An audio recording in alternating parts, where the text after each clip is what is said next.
우리가 지난 시간에는 오병이어 사건을 살펴보았는데요. 우리가 성경을 읽을 때 특별히 복음서 같은 경우에는 이 성경 안으로 우리가 들어가는 게 참 중요합니다. 사건의 바깥에서 이렇게 보는 게 아니고 내가 그 사건 안으로 들어가는 거죠. 물론 이제 상상을 통해서 필요한데요.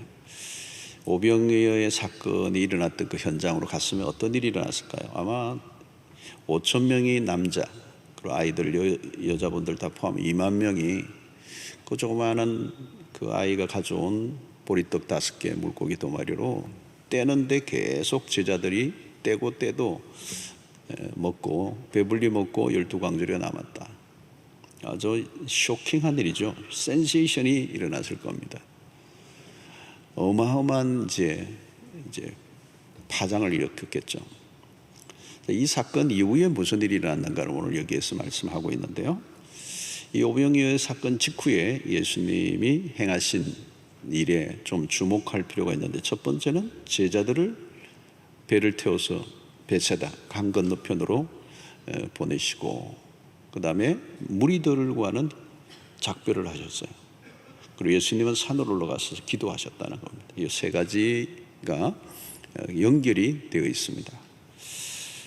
45절을 보면 예수께서 즉시 제자들을 재촉했다는 거예요. 재촉하사 자기가 무리를 보내는 동안에 배 타고 건너편 베세다로 가게 하시고, 여기 재촉했다는 말은 예수님이 매우 서두르셨다는 겁니다.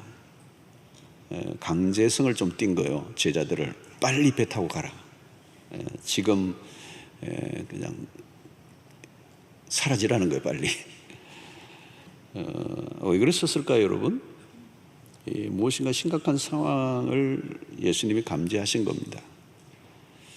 어떻게 보면 지금 헤어질 때가 아니죠. 성공적인 사역을 하고 난 이후에 제자들이 갑자기 떠나고 싶지는 않을 거예요. 왜냐하면 이 지금 분위기를 좀 누리고 싶고, 또 이런 성공적 이 사역을 계기로 해서 뭔가 더 예수님의 그 부각을 위해서 다음 단계가 좀 필요하지 않겠나, 이런 때였습니다. 그런데 갑자기 예수님이 강제 해산을 한 겁니다. 제자들 빨리 배를 태워서 강 건너가게 하신 거예요. 자, 여러분, 이것은 분명히 오병이어 사건과 연결이 되는 겁니다. 연관성이 있습니다. 언제나 여러분, 실패보다 성공이 훨씬 더 위험합니다. 특별히 큰 사건, 큰 성공, 큰 일 다음에 조심해야 되죠. 이때 지금 전부 다 열광하고 흥분하고 있습니다. 또 특별히 예수님이 왕이 혹시 될 수 있지 않겠나, 제자들이 이런 생각도 할 수 있겠죠. 예수님이 제자들의 마음을 들여다보시고 있는 겁니다. 성공에 들떠 있는 제자들의 흥분한 마음을 지금 가라앉히고 계십니다. 자, 무리들과 작별을 하셨는데, 무리들이 누구입니까? 오병이어를 경험하고 환호하는 사람들, 열광하는 사람들이에요. 이 사람들은 이제 예수님에게 왕팬이 된 거나 마찬가지죠. 환호하는 겁니다. 자, 어느 정도 분위기인가 하면요, 요한복음 6장 15절에는 이렇게 얘기합니다. 그러므로 예수께서 그들이 와서 자기를 억지로 붙들어 임금으로 삼으려는 줄 아시고 다시 혼자 산으로 떠나가시니라. 자, 분위기가 짐작이 되죠, 여러분? 이분을 임금으로 삼아야 된다는 거예요, 예수님을. 예수님이 무리들과 작별하신 이유가 여기에 있습니다. 흥분한 군중은 위험합니다. 군중들이 막 흥분하면 위험해요. 그 군중들이 어디로 갈지 몰라요. 지금 상황에 예수님의 말이나 행동은 군중들에게 강력한 영향을 줄 수가 있습니다. 자칫하면 군중에 불을 지를 수 있죠. 주님은 대중의 뜨거운 열기를 피하셨습니다. 대신에 아버지 하나님과 은밀하게 독대의 시간을 가지십니다. 노출보다 감춰야 할 때를 주님이 잘 알고 계셨던 겁니다. 주님은 기적을 베풀러 오신 분이 아닙니다. 당신을 증명하기 위해서 오신 분도 아닙니다. 오직 하나님 아버지의 뜻을 이루기 위하여 오셨습니다. 주님은 환호한 무리와 거리를 두시고 하나님에게로 다가가셨어요. 주님은 대중의 지지를 의지하지 않으셨습니다. 역사를 보면 대중이 지혜롭기보다 어리석은 선택을 할 때가 더 많았습니다. 주님이 이미 앞을 내다보고 계시죠. 지금은 환호하는 군중이 언젠가는 당신을 십자가에 못 박으라고 소리를 지르는 군중으로 바뀔 것을 주님은 알고 계셨어요. 그리스도는 기도의 시간에 아들로서 아버지의 뜻에 마음을 고정하십니다. 성도 여러분, 기도는 환난 날을 대비하는 것입니다. 제자들은 주님에게서 기도를 배웠어야 합니다.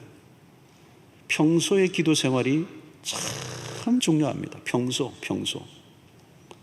제자들은 기도의 필요성을 아직 알지 못해요. 여러분, 주님의 기도는 초심이 흔들리지 않게 하는 일입니다. 여러분, 우리의 인생이 언제나 곤두박질을 치는 이유는 그 중심을 잡고 살아가기 어렵기 때문이에요. 여러분, 하나님과 독대하고 있는 사람과 하나님과 독대가 없는 사람은 결국은 큰 인생의 차이를 만들어내는 것입니다. 오늘 주님은 이 거대한 사건의 소용돌이 속에서 고요한 시간, 기도의 시간을 찾고 있는 것은 오늘 우리에게 보여주는 최고의 명장면 중에 하나입니다. 자, 갑자기 제자들이 주님과 떨어져 있게 됐죠. 이때 제자들의 실력이 드러날 때입니다. 그들이 타고 가는 배에 풍랑이 일어납니다. 48절 보니까 바람이 그스름으로 그랬습니다.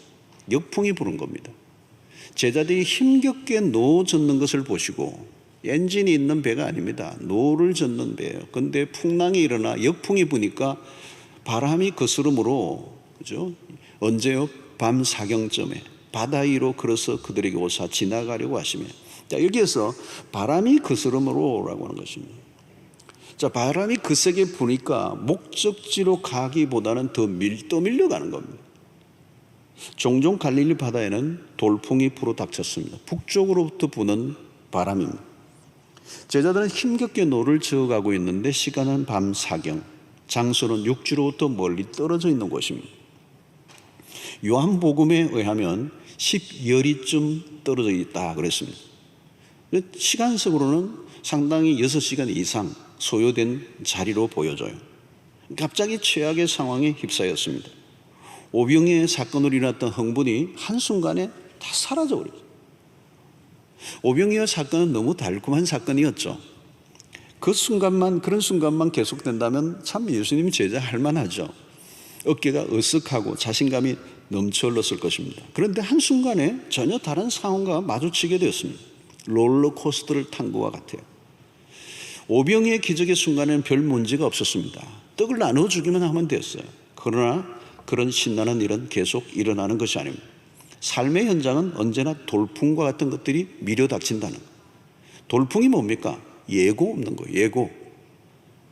그때 어떻게 반응하는가에 따라 인생이 결정이 됩니다. 제자들에게 갑자기 바람이 불어닥쳐서 그들은 위기에 빠져 있습니다. 성도 여러분, 우리의 인생도 이와 비슷하지 않습니까? 갑자기 감당할 수 없는 난해한 문제들이 밀어닥칩니다. 원인 모를 상황으로 앞이 보이지 않는 것.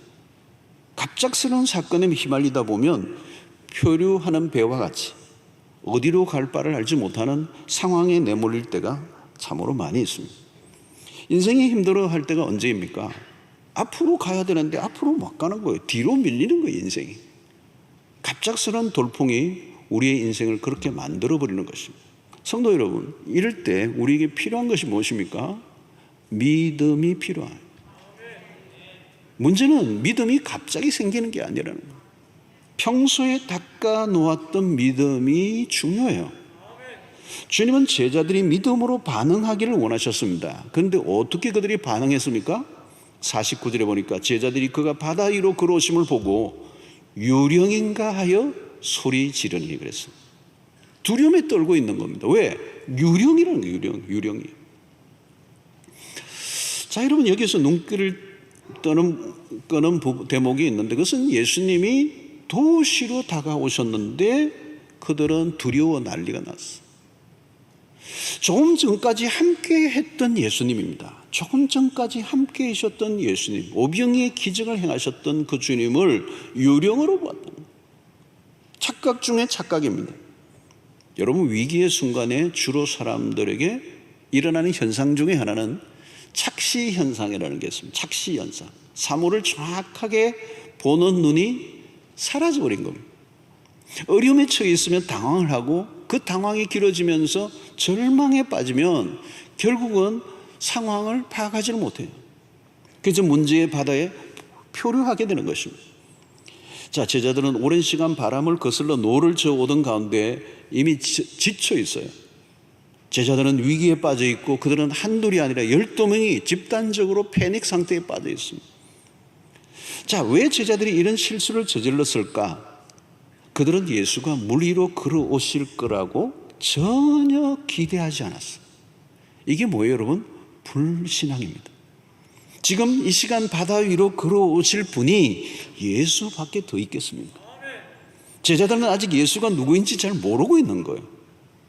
그렇게 예수님을 따라다녔는데 여전히 그들은 예수에 대해서 무지한 상태입니다. 오병이의 기적을 보고도 무슨 일이 일어나고 있는지를 그들은 몰랐다는 겁니다. 오늘 이것에 대해서 마가가 설명을 하는데 52절에 이는 그들이 그 떡 떼시던 일을 깨닫지 못하고 도리어 그 마음이 둔하여 졌음이러라 그랬어요. 여러분, 제자들이 지금 바닥을 치는데 그건 뭐냐면 그 떡을 떼시던 일을 제자들이 깨닫지를 못한다. 기적을 오해한 겁니다. 여러분, 제자들이 왜 놓친 게 뭡니까? 그것은 기적의 의미가 무엇인지를 몰랐다는 거예요. 오병이의 기적의 초점은 어디에 있습니까? 그리스도가 누구이신가라고 하는 거예요. 예수의 행적의 모든 초점은 하나입니다. 하나님이 보내신 예수가 누구이신가를 알려주는 것입니다. 병이 낫는 일, 귀신을 쫓아내시는 일, 오병이의 기적을 행하시는 일, 무리를 걸으신 사건 모두가 예수가 하나님이시다는 거예요. 여러분, 믿음이 현실 속에서 작동이 안 되면 그것은 추상적인 믿음입니다. 이론적인 믿음이고 지식적인 믿음입니다. 중요한 것은 믿음의 대상이신 하나님이 누구이신가? 그것을 제자들은 아직 알지 못하고 있는 것입니다. 오늘 본문은 제자들의 실패의 장면입니다. 상황이 펼쳐져 보면 믿음이 그대로 드러나는 것입니다. 성도 여러분, 요즘 어려운 때입니다. 어느 때보다는 믿음이 필요해요.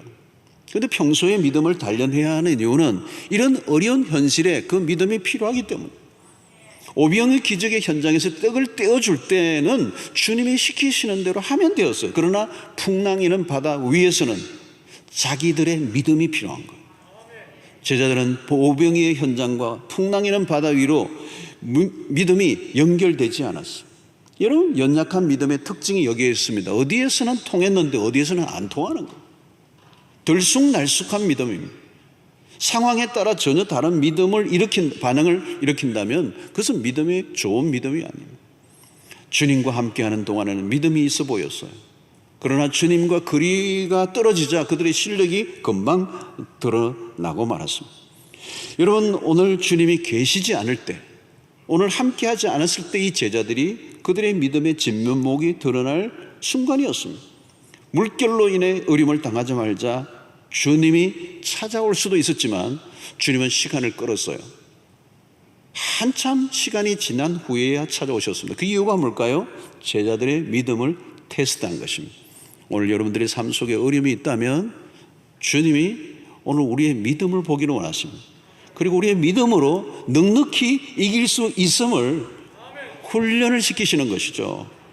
여러분, 우리도 교회 안에 있을 때는 믿음이 있는지 없는지 알 수가 없습니다. 그러나 세상에 나가 어려움에 부딪혀 보면 우리의 믿음의 실체가 드러나는 것입니다.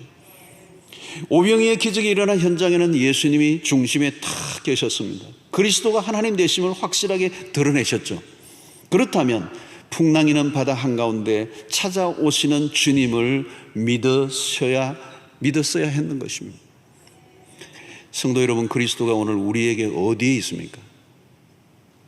제자들은 그리스도를 놓쳤어요. 유령으로 착각했습니다.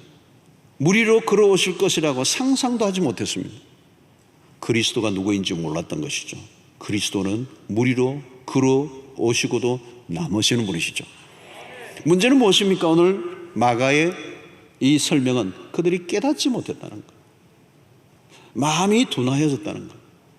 마음이 둔하여져 있으니까 자기 자신들에게 무슨 일이 일어나고 있는지, 예수님이 누구이신지, 예수님이 하신 말씀이 무엇인지를 전혀 알지를 못했다는 거예요. 사랑하는 성도 여러분, 우리의 삶에 가장 복된 순간이 언제인지 아십니까? 깨달음이 금방금방 올 때예요. 말씀을 읽으면 영감이 넘치는 거예요. 말씀 앞에 감탄을 하는 거예요. 성경을 읽고 묵상하는데 가슴이 막 뛰는 거예요. 영 안이 열리는 것입니다. 말씀을 대하는 가운데 주님의 음성을 듣는 것입니다. 말씀을 대하는데 주님을 만나는 일이 일어나는 거예요. 자, 여러분, 주님이 어떻게 무리를 걸어오실 수 있는가? 제자들은 예수님을 제안하고 있습니다. 우리도 종종 어려움에 빠져 있을 때 주님을 보지를 못해요. 어려움 때문에 눈이 가려져 있는 것입니다. 상황 때문에 상황에 너무 몰두하다 보니까 주님이 보이지 않습니다. 제자들이 만약에 믿음이 있었다면 어떻게 반응했을까요? 예수님이 걸어오실 때 예수님인 줄 알았습니다. 기다리고 있었습니다. 저쪽에서 무리의 어렴풋이 뭔가 물체가 보일 때부터 우리는 이미 예수님인 줄 알았습니다. 예수님 외에 누가 이 밤에 무리로 걸어오실 수가 있겠습니까? 할렐루야, 주님은 하나님이십니다. 이 믿음으로 반응했어야 되는 거예요. 그런데 안타깝게도 제자들의 눈이 닫혔어요. 여러분, 참 제자들 보면 답답해요. 답답해. 그렇게 예수님의 그 기적의 현장에서 말씀을 들으며, 주옥 같은 말씀을 들으며 그렇게 오랜 세월 지나왔는데도 불구하고 아직도 그들은 깨닫지 못하고, 아직도 눈이 열리지 않고, 아직도 그들은 불신앙의 모습으로 반응한 걸 보면서 왜 이렇게 답답한가? 혹시 여러분들은 어떻습니까? 우리는 일상에서 일어나는 크고 작은 사건들 속에 우리는 주님을 만나고 있습니까? 오늘 51절에 보니까 배에 올라 그들에게 가시니 바람이 그치는지라 제자들이 마음에 심히 놀라니 그랬어요. 이게 오병이의 연장선상인데요, 그가 하나님이신 겁니다. 예수께서 배에 오르시자 말자 바람이 그쳐버렸어요. 이런 상징성이 있는 표현이에요. 그리스도가 우리의 삶에 오시면 모든 풍랑은 잠재워진다는 거예요. 여러분, 오병이의 기적을 베푸신 분과 무리로 걸어오시는 분은 동일한 분이십니다. 그리스도가 창조주이심을 유감없이 발휘하고 있는 것입니다. 믿음이 언제 자랍니까? 바로 이 주님을 만날 때, 이 주님의 창조주 하나님을 주님으로 바라보는 이 눈이 열릴 때 바로 우리의 믿음이 자라나게 되는 것입니다. 자, 무리로 걸어오신 예수님은 공간적으로 떠나 있었지만 모든 것을 다 알고 계셨어요. 주님은 산으로 가셨잖아요. 기도하고 계셨잖아요. 근데 바다 한가운데서 풍랑으로 고난을 당하는 제자들의 모습을 아시고 가장 정확하고 그들의 도움이 필요한 순간 찾아오신 주님은 우리에게 무엇을 말씀합니까? 그분은 전지하신 하나님이십니다. 여러분, 주님이 오늘 3시와 우리 시간으로 하면 3시와 6시 사이에 산에서 내려오셨어요. 그리고 바다 위로 걸어오신 거예요. 그러니까 이미 항해를 시작한 지 6시간, 7시간, 8시간 정도 흘렀을 것으로 추정하는 거예요. 그러니까 어쩌면 이 시간은 완전히 지쳐있는 시간입니다. 이제 인간으로서는 우리가 할 수 있는 어떤 것도 없는 완전히 지쳐있는 순간에 주님이 찾아오신 거예요. 주님은 제자들의 모든 상황을 꿰뚫고 계시는 것입니다. 사랑하는 성도 여러분, 주님은 우리에게 무슨 일이 일어나고 있는지를 아세요. 그냥 대충 하시는 게 아니고요, 충분히 아시고요, 완벽히 아세요. 어떤 분은 기도할 때 그래요. 하나님 잘 모르시는 것 같은데요, 제가 알려드리겠습니다. 안 알려주셔도 돼요. 여러분, 예수님이 가지고 계시는 정보 용량은요, 구글하고 게임이 안 돼요. 구글 씨는 모든 것을 알고 있다, 뭐 그런 책도 있잖아요. 요즘 여러분 보십시오. 우리가 어디 가고요, 핸드폰 들고 다니면 이게 정보가 다 노출되고 있는 겁니다. 어디 가고 결제하고 뭐 하고 하면 이미 우리가 들렀던 곳도 다 구글이 다 축적된 정보를 갖고 있습니다. 어디에서 뭘 했고 다 정보를 갖고 있어요. 여러분, 그리스도가 하시는 것은 그 정도의 수준을 능가합니다. 여러분, 우리에게 무슨 일이 일어났는지 정도가 아니에요. 우리가 무슨 생각을 하는지, 우리가 어떤 느낌을 가지고 있는지까지 아세요. 여러분, 구글은 지금도 계속 중보를 축적하고 있습니다. 그런데 하나님은 그런 분이 아니세요. 이미 충분히 완전하게 알고 계세요. 뭐 더 너에 대해서 좀 오늘 정보를 좀 캐봐야 되겠다, 그런 분 아니세요. 이미 전지하신 하나님이십니다. 전지. 여러분, 전지하신 하나님 앞에서 우리가 속일 수 없다는 점이 참 불편해요, 어떤 때는. 그러나 전지하신 우리의 모든 것을 아시는 하나님은 우리에게 주는 은혜가 더 큽니다. 우리의 삶이 하나님의 시선 앞에 있다는 것이 복이죠. 하나님 우리를 주목하십니다. 한밤중 물결에 거슬러 괴로이 노를 젓는 제자들은 주님의 시야 안에 있었습니다.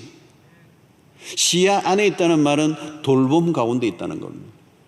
우리의 미래도 우리가 다 알지 못하지만, 예측할 수 없는 일이 앞으로 수없이 일어나지만 두려워하지 않을 이유는 긍휼이 풍성하신 우리 하나님이 우리의 형편과 처지를 아시고 돌보시기 때문에. 오늘 50절 50절 그들이 다 예수를 보고 놀람이라. 이에 예수께서 곧 그들에게 말씀하여 이르시되 안심하라, 내니 두려워하지 말라 하시고. 여러분, 그리스도가 오신 순간 모든 삶에 다 혼란이 끝이 납니다. 고요함이 찾아오고 혼란이 정리가 되고 그들은 목적지에 도착하게 되죠. 우리의 인생의 항로에 주님이 찾아오실 때 놀라운 일이 일어난다. 그래서 53장 54절을 보십시오. 건너가 게네사렛 땅에 이르러 대고 배에서 내리니. 그들의 노력으로는 아무리 노를 저어도 목적지로부터 멀어져 갔어요.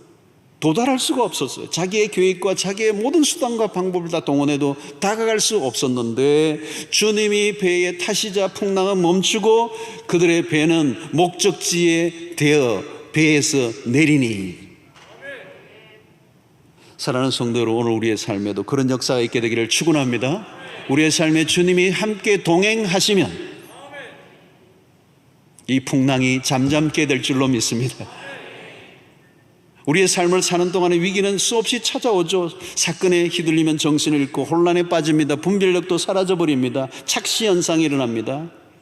그때 여러분, 우리가 해야 할 것은 그리스도에게 주목하는 것입니다. 우리는 사건과 일들 속에 하나님을 더 많이 경험하는 일들이 필요합니다. 풍랑이 일 때 우리 곁에 다가와 계시는 주님을 만나야 하는 것입니다. 오늘 또 믿음의 역사는 일어납니다. 그리스도가 하나님이심을 매 순간 경험할 수 있게 되기를 축원합니다. 주님은 우리를 도우러 오셨는데, 우리와 함께 하시는데 우리는 그를 유령이라고 소리를 지르고 있지는 않는 것. 날마다 신앙생활을 하면 할수록 주님을 더 깊이 알아가는 은혜가 있게 되기를 축원합니다. 사건에 휘말리지 말고 우리의 눈을 열어, 믿음의 눈을 열어 주님의 말씀하심을 듣고 주님이 보여주시는 것을 보는 은혜가 있게 되기를 축원합니다. 사랑하는 성도 여러분, 일상에서 하나님을 만나는 경험을 하셔야 돼요. 주님은 멀리 계시는 분이 아니고 우리의 곁에 계시는 분이시다. 우리 일상의 크고 작은 사건 속에 하나님의 하나님 되심을 경험할 수 있게 되기를 축원합니다. 오늘 우리는 이 코로나 팬데믹으로 어느 시대보다도 위기의 풍랑을 맞고 있습니다. 예측 불후의 사건이 매일매일 일어납니다. 이때 우리에게 필요한 것은 믿음의 반응입니다. 하나님을 더 뜨겁게 만날 수 있는 때가 지금인 줄로 믿습니다. 위기의 순간에 다가오시는 주님을 눈을 열어 환영하는, 놀라 어쩔 줄 몰라 떠는, 유령이라고 여기며 당황하는 불신앙의 제자들의 모습과 다르게 우리는 믿음으로 눈을 열어 우리에게 다가와 함께 하시는 그 주님과 함께 이 풍랑 인연하여 더 주께로 더 가까이 나가고 오히려 풍랑을 잠잠케 하심으로 목적지에 더 빨리 당도하게 하시는 하나님의 역사를 경험하는 은혜가 있게 되기를 축원합니다.